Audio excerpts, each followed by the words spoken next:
All right. Well, good afternoon, everybody, and thanks for joining today's training. My name is Rachel, and I'm going to be showing you guys how to use Paycom. We're really excited to be rolling this out to you all today. I know that you may be familiar with Paycom already, because that is what you are currently using to enroll in benefits. But today we are going to be going into even more detail, showing you how you can access your personal information, make updates at any time, verify information before your first payroll, etc. So the first half of today's call is going to be our employee side of the training. And then the second half is going to be our manager side. So managers, stick around for the whole first half.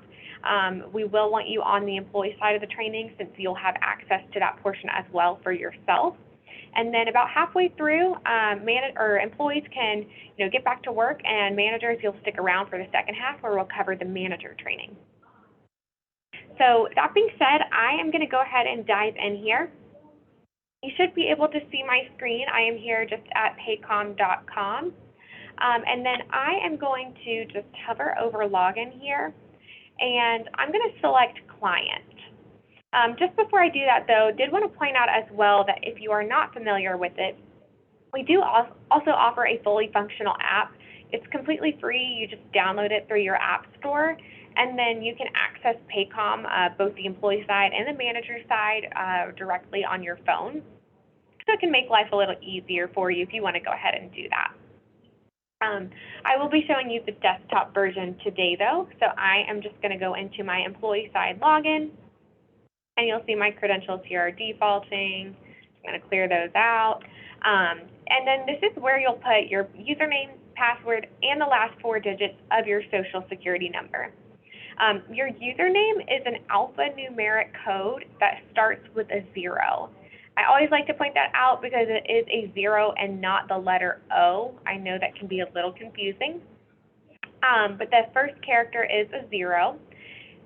And then also just keep in mind as well that you can change your username if you'd like to. You can make it your email address, and that can be your personal email or your work email. That part doesn't really matter. That is up to you. But you can make your username and email so you don't have to keep up with the alphanumeric code. And I'll show you how to do that once we get into the system.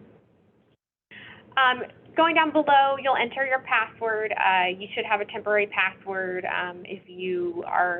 If you've already logged in, then you'll use the password that you've reset it to. If you have not logged in yet, though, you should have an email from Paycom that has that temporary password in it. And then once you log in the first time, you'll be prompted to reset that password. And last is the last 4 digits of your Social Security number, and that will not be provided to you. Hopefully you already know that, and you can just enter it in there. Should you not know it, though, you can always reach out to HR, and they can help you just get in for the first time. All right, so after you've entered in your credentials, you're going to be taken into a tab that looks like this.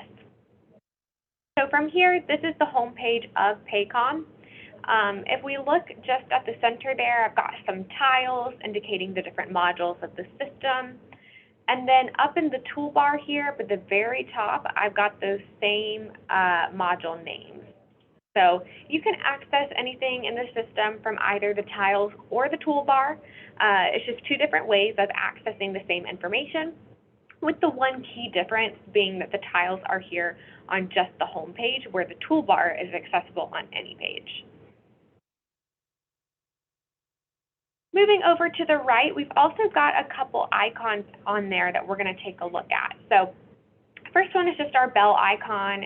This is going to show you your verification checklist, and this has been assigned to everybody. So this helps you verify that your information is accurate. As you may or may not know, your information was already pulled out of your previous provider and is now in Paycom. And we want to make sure that not only was it pulled accurately, but also just that it's up to date. Because you may not have been able to update your information quite as easily in your previous provider.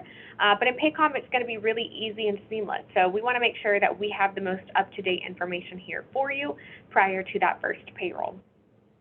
So clicking into that checklist, it's going to take us through step-by-step what we need to do to verify. You'll just click Start next to each task, and it will walk you through how to verify that information. So for instance, if I want to click into my address and contact information and verify that, I'm just going to hit start right here, and then we'll see my information here. So we've got basics like my name, birthday. I can see my social on here as well. You'll see if you're a fan of The Office. Today I'm being Pam Beasley, so she's my alter ego. Scrolling down further, I've got work and personal email. So if you want to add in your personal email, you can do that here. Your work email should already be there though if you have one. Scrolling down further now, we've got our phone number. So this will be in there too as long as we had it for you in the previous provider, but you can always update that. So if your phone number changes, come in here. And then we get into address, which is really important that we have this accurate and up to date because this is where your W-2 goes at the end of the year. We won't be filing your W-2s for you this year because you're not starting with us until January 2022. So your first W-2 with us isn't for a while, but we still want to make sure that we have the most accurate address or most accurate and up-to-date address for you. So this is where you'll update that. And then your W-2 for this year will be processed from your previous provider just as it was last year. And then scrolling down, we've got our emergency contacts here. So we can see that Pam has Jim in here as her emergency contact. You can add up to 3 total emergency contacts. One thing I want to note though is that if you do try to make a change here, it will require that you have an emergency contact. So if you try to update your address, for instance, and it won't let you, it might be because you didn't add an emergency contact just yet. And then at the very bottom, we've got this green update button, which you're going to see on a lot of pages in the system. Anytime you make a change, just make sure that you hit the update button, and that will capture those changes and make them live. I'm going to take us back out to our home page just by clicking this Paycom logo. We're going to finish looking at these icons at the top right, and then we'll start diving into how to clock in and out. So first, or second really, we've got this inbox icon, and this will show you any company messages. You'll see I don't have any right now, but there might be a company message in there from time to time letting you know of maybe an upcoming event or open enrollment, items like that. And then moving over, we've got the little person icon. Clicking on that, you'll just see yourself on here, your phone number, and then we've also got the option to log into our client side. This only applies to managers, and we'll be going over what that means on our manager training, but just wanted to highlight that for you. All right, and now we're going to start taking a look at how to clock in and out. So if you are a salary employee, this is the one piece of today that does not apply to you. Only hourly employees are clocking in and out. So as far as how to clock in and out, there are 2 different ways. And I think that the way that you clock in and out will depend on maybe where you're located. But I'm going to show you both, and then whichever one applies to you is what you'll use. So the first one is clocking in using the web time clock. So the web time clock just means that you're clocking in by going to the Paycom website like we are right here. So you'll log in using your employee self-service login credentials just like we did at the beginning of our training. And then when you get in here, you're going to clock in using the web time clock. And you can access that from the time management either tile or toolbar up above, or there is a blue clock here at the top right. And you can clock in from here as well. And we'll click in day, and that just lets me punch in for the day. I'm going to take you over to our web time clock here as well, and you'll just see all of my most recent punches. It shows up to 10 recent punches. I can clock out for the day from here as well. I'll go ahead and do that. And now I can see that because I clocked in and out, my time is ready for approval, and I can review that on my web time sheet, which we'll take a look at here in just a moment. But the next way I want to show you that you can clock in and out is by going to the kiosk. I'm going to click into our kiosk. Now, this would be if you have an icon saved to your desktop. There might be an icon saved there called Paycom Kiosk or something along those lines. And from here, you would clock in using your badge number. I'm going to type in mine. And then when you do that, you'll click Log In. And then after you've logged in, you'll click End Day to punch in. So just keep that in mind. If you are using the kiosk, typing in your badge number is not enough. You still need to click End Day, and then that punches you in, and then you're good to go. And then when you're ready to leave, you'll click Out. I know that we've got some employees too who work in multiple jobs, so I'm going to show you how that looks as well. Give me just one moment, and I'm going to turn that on for us.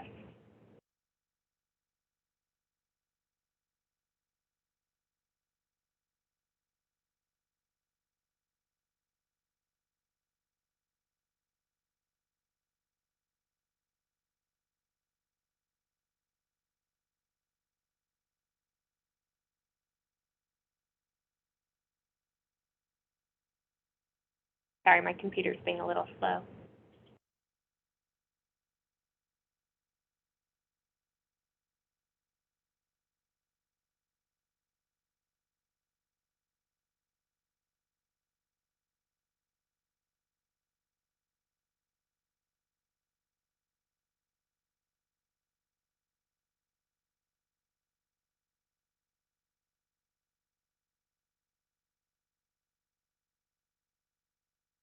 Okay.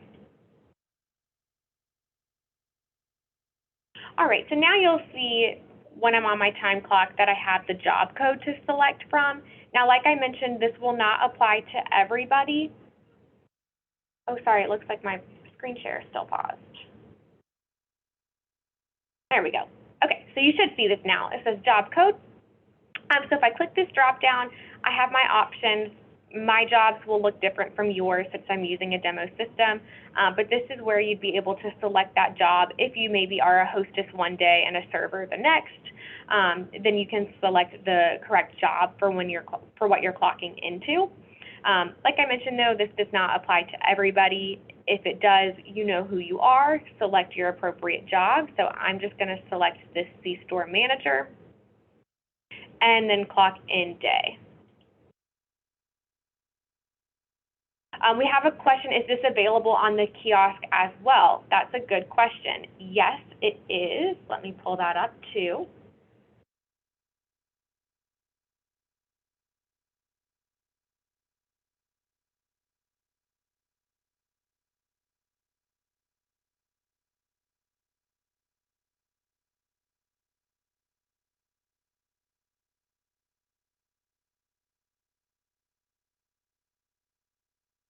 Okay, so I've got my kiosk up here now, and you'll see that I have the option for my job code. So I'll select C-Store Manager, and in this one I'm actually clocking out. You don't need to select it when you're clocking out, only when you're clocking in. But nonetheless, just for an example, I'll show you. So clicking the job code, and then out for the day. Do we have any questions about clocking in and out, or do we have questions about specifically selecting the job for what you might be working that day? And don't forget, I did put everybody on mute, so if you have questions, either come off mute or you can put it in the chat.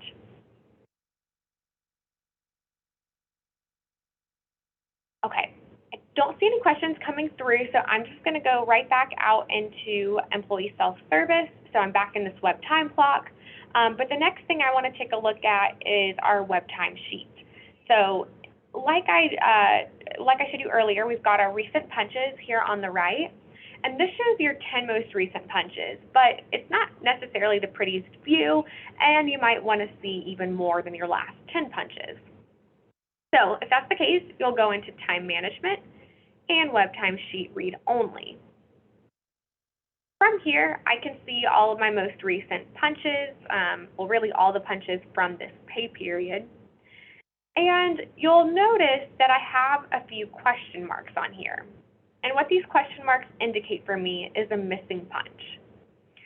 So you'll notice too that all my in punches are blue and my red punches are my out punches. My red punches are my out punches. So I can just correct these punches pretty easily by submitting what's called a punch change request, with the key word being that it is a request. So it does go through an approval process. It'll go up to your manager for them to approve or deny. But it does make things a little easier that you can just submit it directly through the system. So I've got my 8 a.m. punch on Monday, but it looks like I forgot to clock out on Monday. So I am going to submit a punch change request by clicking on the red question marks. And you'll notice it defaults to the right day and it defaults to being an out day punch. So those are right. But I need to select the time that I left. And I left a little early this day. I left at 4:30. And then I can also enter in a reason for my punch change request. So I'll say I just forgot to clock out, but you can be as specific as you need to be. And I would say the more specific you can be, the better. And then below that, we've got our tax profile, but you don't need to select this. So you can just leave it blank, and it's going to default to using your normal tax profile, which is just, I believe, Alabama for everybody. And then we'll add the request. And now you'll see that those question marks are still there, but you may notice that the triangle over here on the right indicating a missing punch did turn yellow, showing that it is pending approval. So I submitted it, but it's still showing up as missing because it needs to be approved. And then lastly on this page, at the very bottom here, we can see on the right side, I can approve my time card. So I'm not going to be able to approve the whole time card because I have a lot of missing punches, but what I recommend doing is keeping up with this as much as you can throughout the pay period. So submit those punch change requests as needed. So then at the end of the pay period, your time card is clean and you can approve it. So I'll go ahead and show you. I'm just going to click on Approve Time Card. And you'll see that for every day except for the ones that I have missing punches, it approved. So those missing punches do need to be corrected before I can approve those days. Do we have any questions on the punch change request?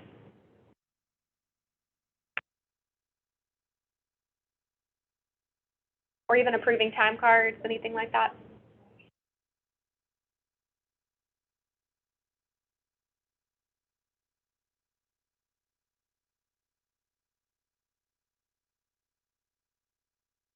Okay.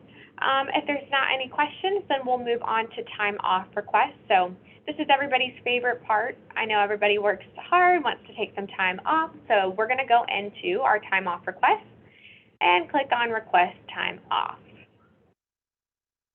From here, it's going to default to the current month, so we can see December 2021, but you can move forward or backwards as needed by using the arrows here on the right or clicking the drop down here on the left. Scrolling down, I'm just going to go ahead and add some time off requests, and I'm going to say that I want to take off all next week. So the easiest way to do this is just by clicking the plus sign on the first day that you want to take off. So I'm going to take off the 6th through the 10th. So first, I'm just going to select the number of hours per day. I'm going to take a whole day each day, so it's just going to be 8 hours, but you can change this as needed. If you're only taking a half day, change it down to 4, whatever the case may be. Moving over to the right, you'll select your accrual type. This is my demo system, so I know it might not look exactly like yours. I'm going to select a vacation, but you might have vacation, sick, maybe even other ones in there for you to choose from. And then I'm going to select the 6th through the 10th, so I'm going to change the second date right here to be the 10th, and then that allows me to take off the whole week. And then you can enter a reason for your request, but this is not required. And then at the bottom left here, you'll also see this projected net available. And this is actually one of my favorite features in the system because it shows you how much time you have to take off as of the day that you're requesting off. So in this case, I'm requesting off for the 6th through the 10th. So as of December 6th, I will have accrued 80 hours. So that means that I have 80 hours available to take off. So I'm going to go ahead and add this request. And then if you ever add a request and then need to make any modifications to it, you can do that. So for instance, if my trip were to get cut a little short and I no longer need the 10th off, I can click on the request and simply click remove. And then that will remove the request and give me those hours back. Your supervisor will be notified when this occurs. If you ever need to just make a change, so maybe I want to change this to a half day, then it goes through the approval process again. So I'll click update, and then my supervisor is notified again that I changed it from 8 to 4 hours. Any questions on our time off request? Rachel, does the those requests still have to be approved by the manager? Yes, so any request does have to be approved. It's only if you remove it that it doesn't go through the approval process, but they are still notified. Thank you.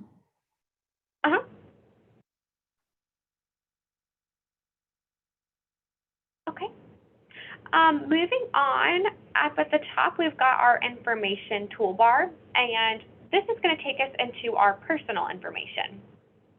So we already took a look at address and contact information. This is something that is included in your checklist, but it's also something that you can update at any time. So let's fast forward 6 months from now and say that you move. Don't forget to come in here and update your address. Next, under information, we're going to take a look at how to update your username. So we're going to go into change password or username. And you'll see that Pam has already updated her username here to be her email. But when you log in for the first time here, it's going to be that alphanumeric code. So to change it, you'll click on the green font here, change username, and then type in what you want your username to be. It does have to be a valid email address, but it can be your work or your personal one. That part is up to you. And then when you change it, just make sure to click the green update username, and then you'll use that moving forward. And then lastly, under information is our EEO information. This is part of your checklist as well, so just something to verify. This information is not required for you to provide. It is completely voluntary, but if you do want to identify, this is where you can do so. And then moving over to our payroll information, this is where we start getting into the meat of things. So especially since this is going to be where you are paid out, I know this is going to be really important for everybody. So going into payroll here, we've just got our pay stubs right here up at the very top. So your first check date with us is coming up on Friday, January 7th. So got a little bit of time, a little bit over a month, but as of that day moving forward, your checks will be issued through Paycom, and you can find those pay stubs here. Next, under payroll, we've got our pay rates. So I know it'd be fun if you can come in here and update your pay rate, but unfortunately you can't do that, but you can verify this. So it's something that we want for everybody to be taking a look at. Just make sure that your pay rate did transfer over correctly. This is one of the only things in the system that you can't update yourself. So if you do notice that your pay rate is incorrect, go ahead and reach out to HR and they can correct that for you. And then next under payroll, we've got our tax setup. So we're going to click in here and take a look at this. This is where you can complete your federal and state tax information. So up at the very top here is just our federal information, so your federal filing status, number of dependents, etc. And then scrolling down below is our state and local tax information. So same thing really, just add in your state filing status, your state dependents and allowances, etc. And then after you've made a change here, you're going to scroll all the way down to the bottom and click the green Sign and Update. So you might notice that the sign feature is a little bit different than our other pages of the system. And that is just because this is a tax document and it is going to generate a new W-4 on file for you. So it does require a signature. Scrolling all the way back up to the top here, we're going to go back into payroll and take a look at the last couple of items here, like direct deposit. You'll notice that this is kept pretty locked down, so in order to even get into our direct deposit, I do have to answer a couple security questions. And then once I'm in here, I'll be able to see my direct deposit information. So if I have a bank account in here, I'll see it. You'll notice that I'm set up to receive a paper check. This is what it would look like if you were a new hire and needed to add in a bank account. I know that won't apply to anyone on the line right now, but this is where you would see your bank account information. And at the very least, we want you to review it and verify it. But you might even need to make changes. So maybe your bank account has changed, you've added one, whatever the case may be. Verify it, or if you need to add it, you'll click the green Add Account here on the right. And lastly, under payroll is our year-end tax forms. So this is going to be that W-2 that I mentioned earlier and 1095. So we'll start issuing those for you in 2022. So it's a ways off from now, but this is where you'll have an electronic copy. So you can come in here after they've been issued and grab those electronic copies, which is just nice and easy to be able to grab that whenever you need to. Moving over to the right, we've got our documents. So this is going to show us any documents that we might be assigned. If you're not assigned any currently, which I'm sure you're not right now, then you won't see any under Action Required. But you'll be able to see any that you've completed in the past in Paycom here under our Completed tab. So if you make a change to your tax information, or maybe you make a change to your direct deposit, those actually generate new forms for you, and you'll be able to see those completed forms here. Moving over in our toolbar, we've got Checklist Next. This is just another way for you to access that verification checklist. And do please just make sure that you have it completed prior to your first check date with us, which again, as a reminder, is Friday, January 7th. And then last but certainly not least here on the employee side is Paycom Learning. So I know we've gone through a lot today, and there's a bit of a learning curve that comes with a new system. So if you want to reference any videos, we've got a lot of different training courses available to you here. If you go into Learning and then My Learning. And if you take a look at the far left, we've got Paycom University, and these are all courses that focus on Paycom content. So if you forget how to clock in and out, maybe forget how to submit a time off request, whatever the case may be, we've got a lot of different courses in here to help you with those items.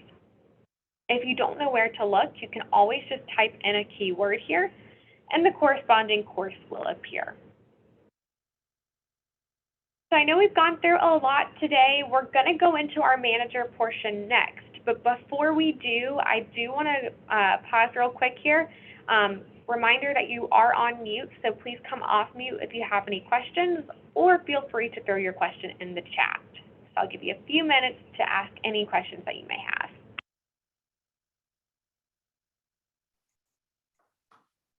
Rachel, earlier when we were looking in the kiosk mode of clocking in, you said it was a badge number.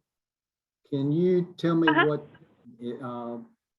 that field is within Paycom so we can make employees aware? Is that their employee number, or is that really a badge number? Let me look. I think we might have made it the last four of the social, but let me take a quick look.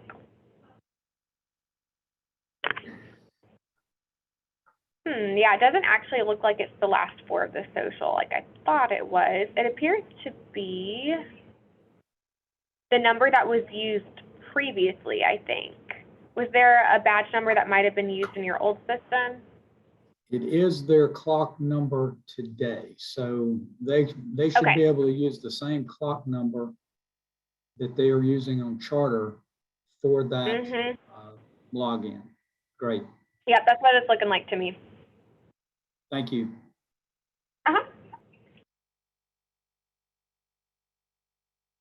We have another question. If your time off request was approved, how do you know it was? So, good question. There's two different ways. I'm going to go back into our time off request calendar here. For one, your time off request will turn green. So that will signal to you that it was approved. But in addition to that, as long as we have a work email in the system for you, you'll receive a notification that way as well.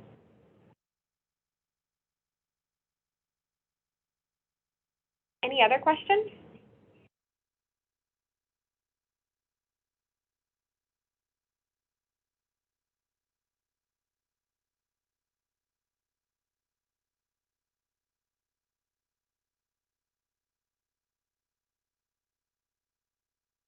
Okay. It doesn't look like we have any other questions. Oh, we got one more. No, that's a good question. It says, will it go to any email listed on their account? So I think this is in regards to the time off request approval email. No, it will not. It does have to go to a work email. And when I say work email, what I mean is under address and contact information, right here, this field for work email. So if you don't have a Russell Land email, you could put your personal email in this field, but it does have to be this work email field for you to receive a notification. I hope that makes sense. I have a quick question. I know that you said about the missed punches, and it shows up on the, on the timesheet that they need to click on the question marks and submit an approval or submit a, change. What if a person doesn't clock in at, say, 7 a.m. and they need to clock out for lunch at 11 a.m.? It's going to look like they're just clocking in. How do they fix that? Yeah, good question. So it's still done through a punch change request. We'll go right back into our web timesheet.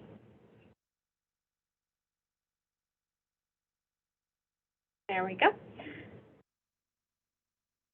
And I'm going to unapprove so I can show you how to make that edit. Okay. And then, so let's say we can use this day, Thursday the 2nd, the one we just did. So I didn't clock in until 1:14, but let's say I actually got to work at 8 a.m. Then I'm going to click on that day and on that punch and then change the time. So I'll change it to 8 a.m. My reason is I forgot to clock in, and then I'll add the request. You'll also notice that there's an option to request to delete a punch. So if you ever accidentally double punch, you can request that one be deleted. In this case, we're going to add the request for 8 a.m. And then that goes up to my manager to approve that. And we can see that it even has a little mark right here. It would have to be changed on the manager side before they could basically clock back in from lunch. No, no, they can still, it doesn't have to be changed by the manager first. So they would punch in like I did at 1:15 or 1:14, and then you could clock out for lunch, kind of like I did right here. I've got another out punch right there at 1:15. Oh, okay. Okay, Thank you. So they would punch in first and then punch out for lunch immediately after. Okay. Good question. Any other questions?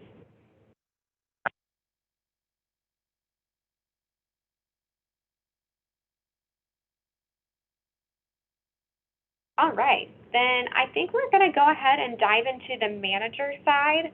So we'll pause real quick here. If you are not a manager, then feel free to hop off. Thank you for your time and for jumping on our employee side of the training. Managers, please stick around, and we are going to go through that portion next.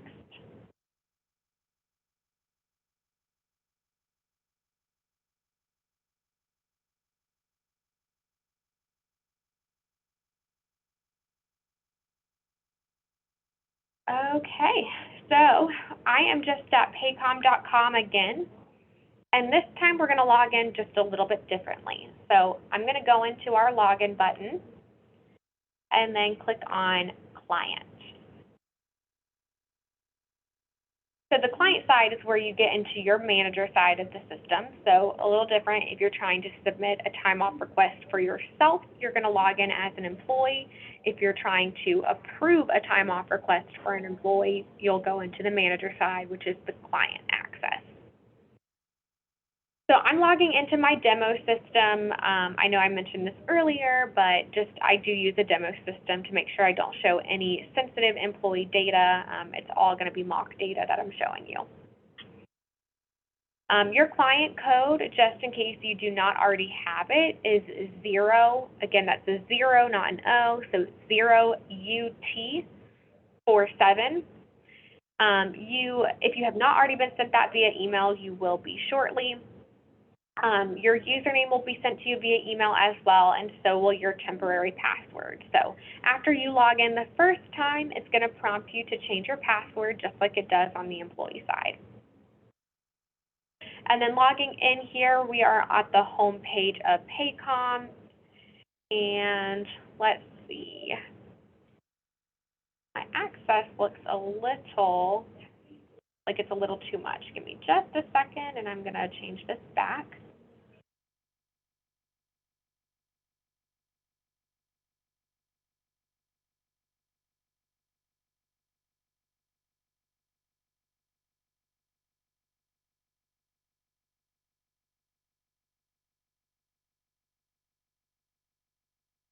Okay, got that squared away. So this is our homepage of Paycom on the manager side. I did my best to kind of mirror the level of access that you have. So hopefully it looks like it does when you log in. The main things that we're going to be going through today are how to review and approve time off requests, punch change requests, and time cards. We'll go through some reporting features and such as well. So I am going to start off just by showing you some of the basic navigation, kind of like when we looked on the employee side of the system.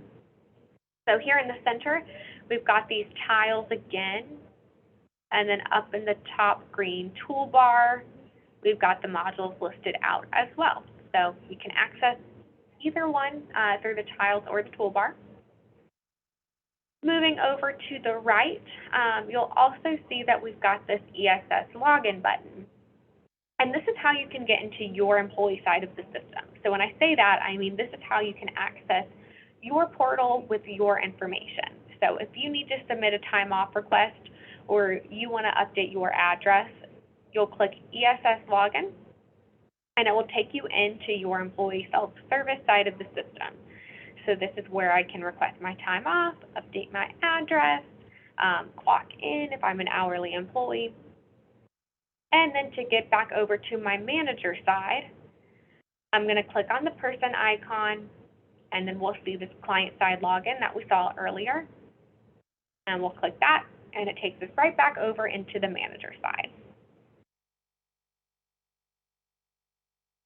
And then moving down below that, we've got our notification center. And we're going to use this to kind of drive a lot of what we do today. So the first thing that we're going to take a look at is our time off request. So it looks like we've got 8 time off requests. We're going to click in here and take a look at these. So up at the top here, I'm seeing a lot of requests for Pam Beasley. It looks like she is requesting off the 6th through the 10th. So I can see that in the date and time column that I'm hovering over here. This indicates for me the day and time that the employee would like to take off. Moving over a couple columns, I can see the time that they requested it. So this time added column shows me when the request was made. So if you ever have a lot of employees that are requesting off for the same day, it might come down to who requested off first, and that is kind of the beauty of this column. And then moving over to the right, we'll also see the time off type. So I can see that Pam requested vacation, but if you have someone requesting sick or any other accrual type, that will show up here as well. And then I'm also able to see the hours that have been requested. So for Pam, most of the days she's requesting 8 hours, but we do have this one day that she's requesting a half day. And then I can also see the hours that she has available. So the net available here is showing me how much she's going to have available after she takes all of this time off. So she has plenty of time to take off. I'm not worried about it. I'm just going to go ahead and approve her time off. So I'm going to check the box next to all the days that she wants to take off, so then I can just easily batch approve. And I'll go over to my actions on the right side and batch approve. And then Pam's going to get an email as long as she has the work email in the system, letting her know that her time off request has been approved. Right here, we can see a place that we can leave comments. Just keep in mind that if you do leave a comment here, it's employee-facing, so it does need to be HR appropriate. And I'm not going to leave a comment. That part is completely optional, so I'm just going to go ahead and approve. And there we go. That is how we approve time off requests in this system. Do we have any questions on that?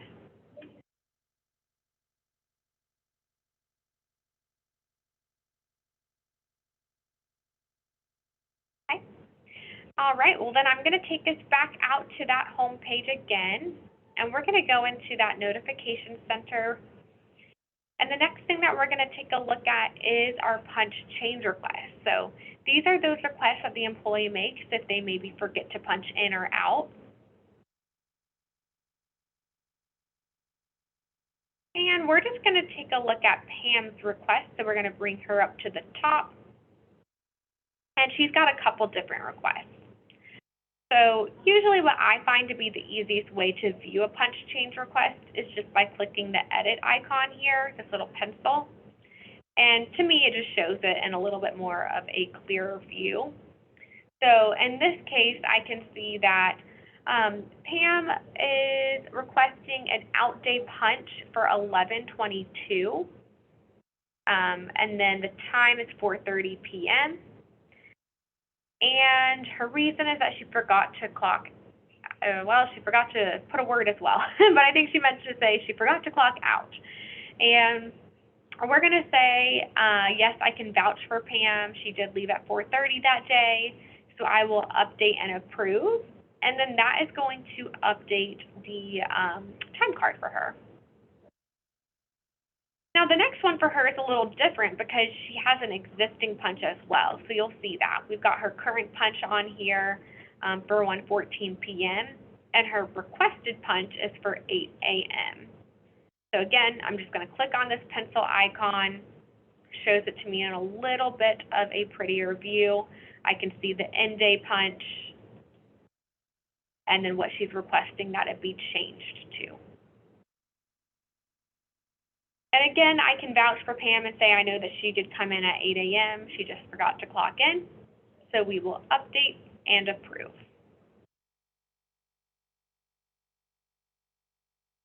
And next, we're just going to take a look at time cards.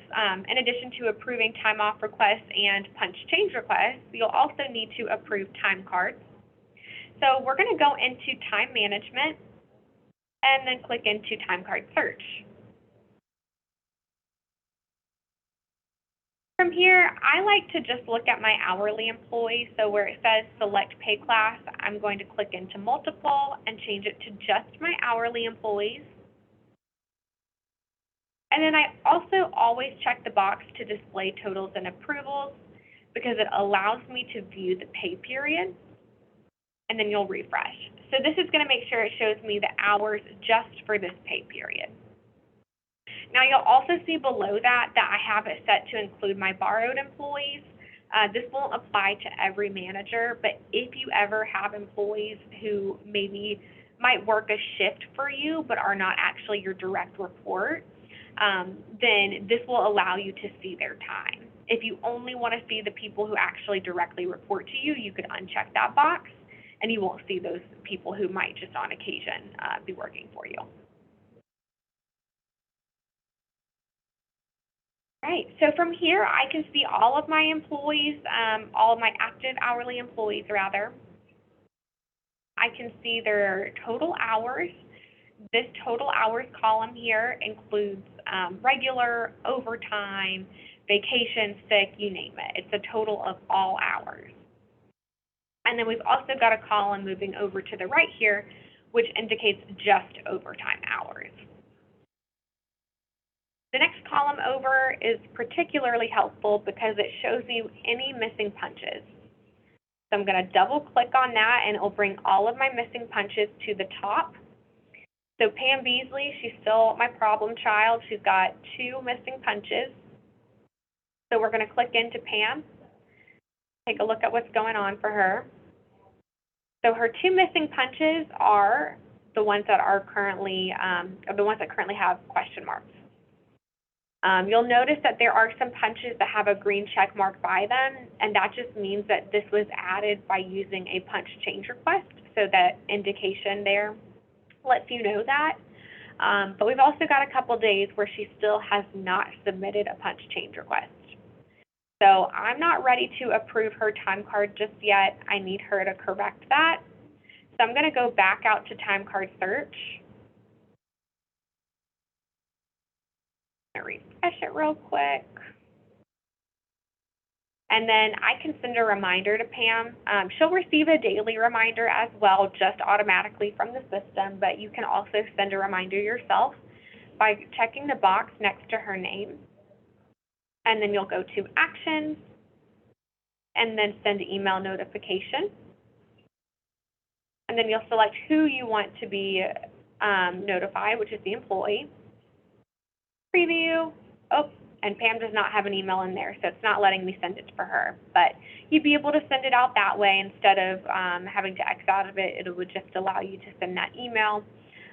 It is going to be something that sends over to them, just letting them know that they have a missing punch and need to correct it on their time card. We do have a question, can we not fix this for them? That is a good question. Your view for the time card is read only. So this means that the employee does have to correct it themselves. So it is going to be a bit of a change. I know that it's going to be a process change, but it's a huge liability for you to make a change for the employee. So this is really just kind of removing that liability from you and Russell Lands, and then really making it be the responsibility of the employee to clock in and out in real time, and if they don't, to then correct it. So I'm going to move on to Dwight Shrew because his time card looks good. He doesn't have any missing punches, so we're ready to approve his. So clicking into his name, we can review his time card. We'll see all of his in and out punches. And scrolling to the bottom, I can see the total number of hours that he's worked. He's got 67 regular, 5 overtime. And I can say based off of this that his time card looks great and it is ready to be approved. So in order to approve it on the manager side, you're just going to click the Approve Time Card button. And then this time card is going to turn blue, indicating to me that it has been approved by me as the supervisor, and it indicates to payroll that it is ready to go for payroll. Any questions on time cards?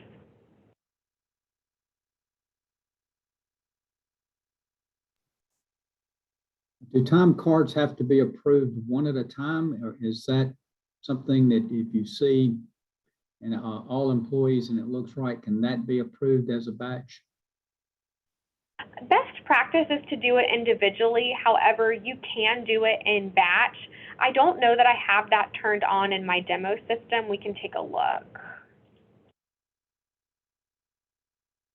Oh, it looks like I do. Okay, so if you can, or if you want to approve it for multiple, then yeah, you could check the box for all of them. And then I'm going to uncheck Pam since she still has missing punches on hers. We can't approve hers just yet. And then we'll go to Actions and Approve Time Cards. And there we go. They're approved. Good question. Any other questions?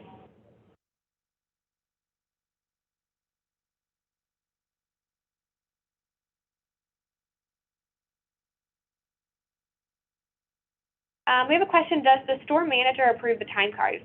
That is a good question, and I will let either Richard or Teresa field that one.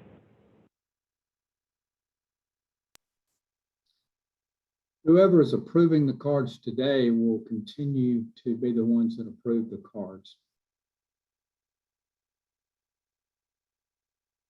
Perfect.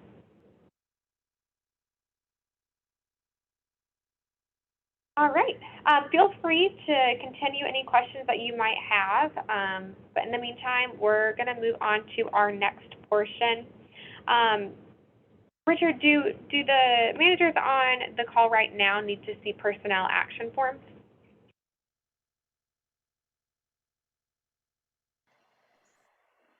Yes, please. You got it. Okay. So we're going to take a look at personnel action forms next, which are just our change forms in the system. So if you have a pay rate change, a termination, anything like that that you are currently submitting, you'll do that through the system and it will go through the approval process.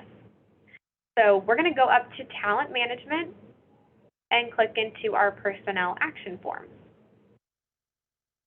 From here, you'll go into Create Personnel Action Form Transaction, and this will show you the employees that you can submit a personnel action form for. So I am going to click into, we'll do Karen Filippelli right here. And we're going to say that Karen is leaving, so it's a voluntary termination.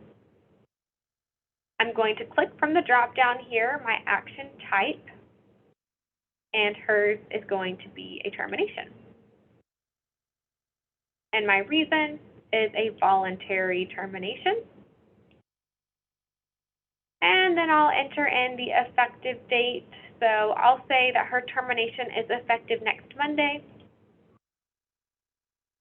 You'll see the option here to display in ESS upon final approval. So this just means, do you want for the personnel action form to appear in the employee side of the system after it's been final approved?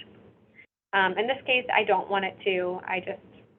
She's leaving the company anyway, so no need to put it in ESS for her. I'm going to change her status over to terminated. And then when I do that, it'll ask me the termination type. So it is a voluntary termination. I've also got the termination reason where I can be even more specific. So I might say she found another opportunity. And then my ESS access profile, I'm going to move her over to my terminated employees. And that just makes sure that she only has the access needed for a terminated employee as opposed to having full access as an active employee. Below that, you can also add any additional comments or supporting documentation, like maybe you have a letter of resignation that you want to include. And then you'll select who you want to submit it to. So I'm going to select it over to Kara Allen, who will go in and final approve this. And then you'll click Submit an Email. And that's going to send an email over to, in this case, Kara, but it might be someone else. Maybe you're submitting it up to Joan, or to Teresa, rather. And then she'll go in and review that and approve it. And then after it's been final approved is when that change will actually go into effect. And it will be based off of effective date as well. So if you have someone who has a pay rate change maybe, then you can use that effective dating. Any questions on personnel action forms?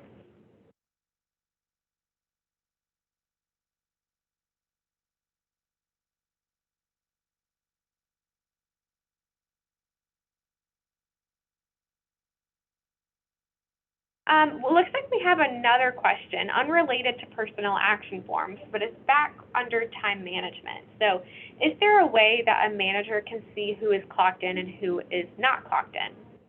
Yes, there is. So we're going to go under time and attendance, and then who's clocked in and out right here. And this will show me who is currently clocked in. Currently, I don't have anyone clocked in, but this is where you see anyone who is clocked in at the time. You can also click this view who is clocked out if you'd ever want to see that. All good questions. Any other questions?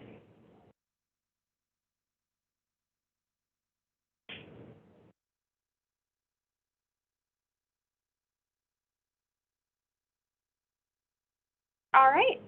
Well, then we've just got a couple last items here. So I'm going to go back under time management and click into time and attendance and just show you some reports that are available to you. So over on the right side, we've got a list of reports that are available. There's quite a few of them. I'm just going to highlight the ones that I tend to find are the most helpful, but that being said, you have access to any and all of them, so feel free to use the ones that you would like. So over on the right, we've got the missing punch report. This is one of my favorites to run. It's just an easy way of being able to see which of your employees have missing punches, so you can keep up with it as much as possible throughout the pay period, because like mentioned earlier, employees do have to correct these themselves through the punch change request. So it's just going to be important that you keep up with it and make sure that employees are keeping up with submitting those requests throughout the pay period. Below that, we've got our time detail report.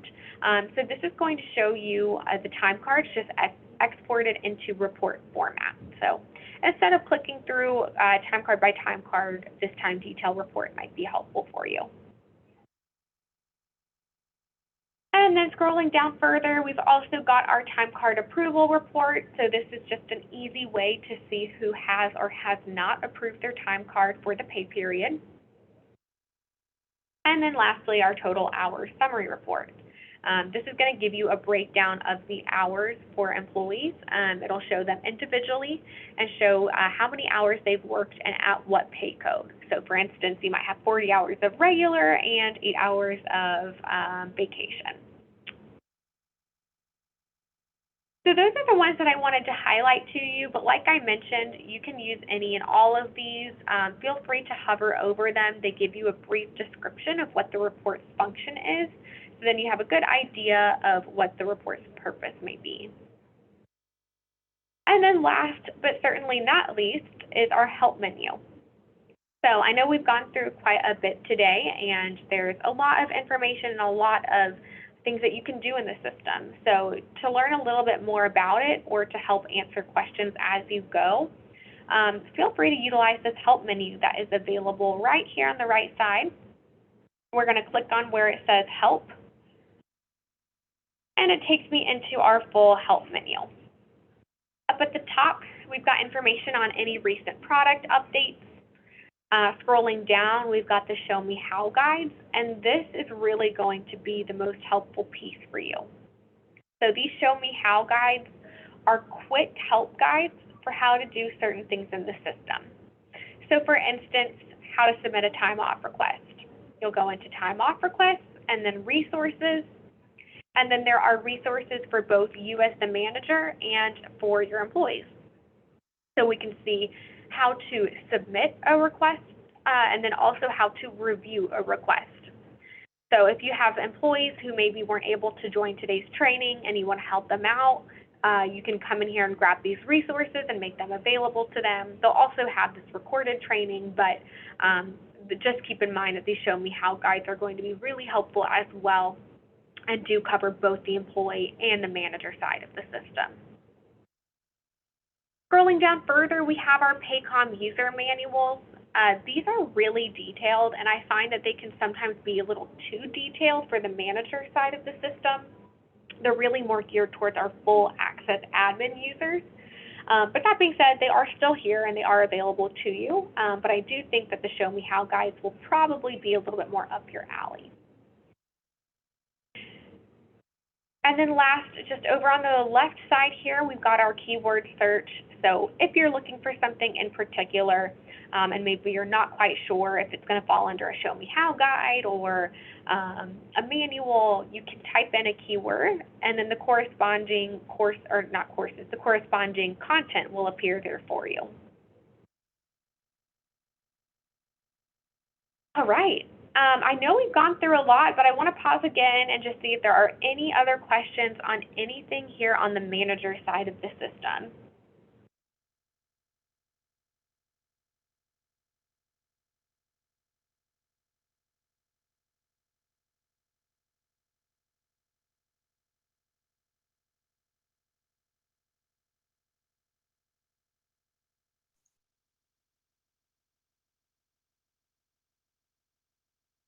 I think we're good, Rachel.